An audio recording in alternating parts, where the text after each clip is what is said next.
Lupita Nyong'o Black Panther interview February 2018. Lupita Nyong'o wants you to know why Black Panther is so socially and politically awake. Chat with us on Facebook Messenger. Learn what's trending across pop sugar. From the overwhelmingly positive online reactions to a world premiere fit for royalty, Marvel's Black Panther has been the center of movie buzz of late. The film chronicles the rise of T'Challa and his inheritance of the Wakandan throne, and while it certainly has all the elements of a superhero blocker, it's the messages underpinning the film that stake its claim in the crowded Marvel Cinematic Universe. With an African superhero at its helm and a primarily black cast, Black Panther marks an important industry milestone in the way it's putting the spotlight on underrepresented communities. More than that though, it also features a badass legion of women who, refreshingly, aren't sidelined or prizes to be won, but each individually unique and capable.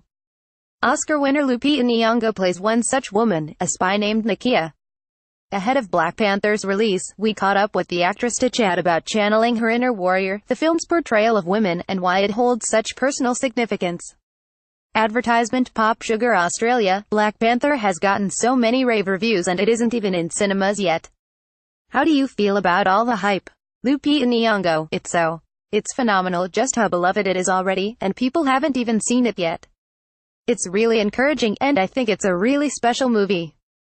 Director Ryan Coogler took on a bold subject and he delivered a deep ride, as well.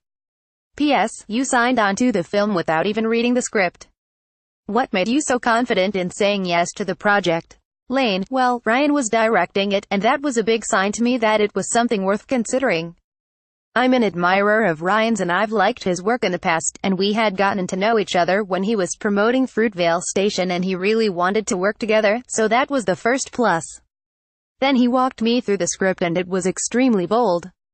I couldn't even believe it was a Marvel film, because it was so poignant, so politically and socially awake and aware. Of course, this is Marvel's first black superhero comic and in the Marvel Cinematic Universe. This resonated with me on a number of levels, so it was really a no-brainer. I knew it was the right part. P.S. Did you ever think you were going to be in a Marvel movie?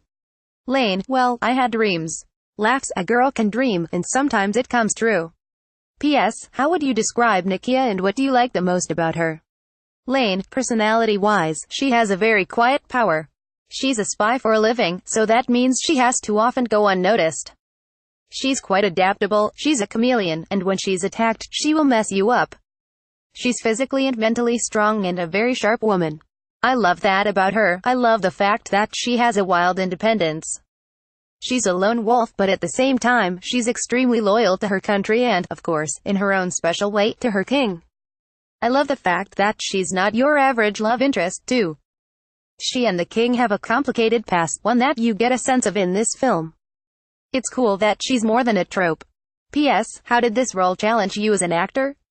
Lane, it challenged me in many ways. Physically, it was a challenge for sure, getting into the right kind of shape and gaining the kind of skills that Nakia would have. She's very worldly and picked up influences along the way. I had to learn Korean, for crying out loud.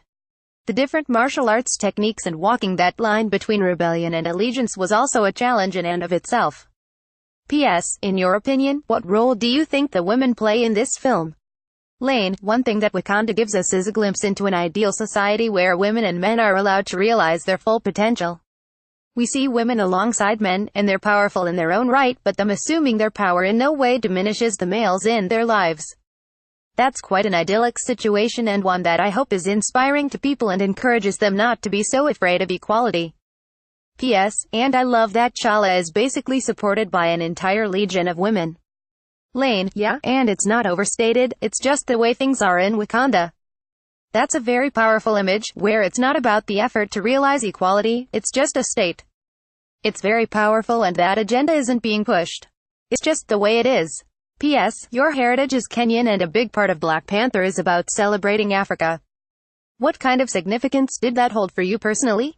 Lane, it's not often that we have this kind of global cinematic event where the African is the aspiration.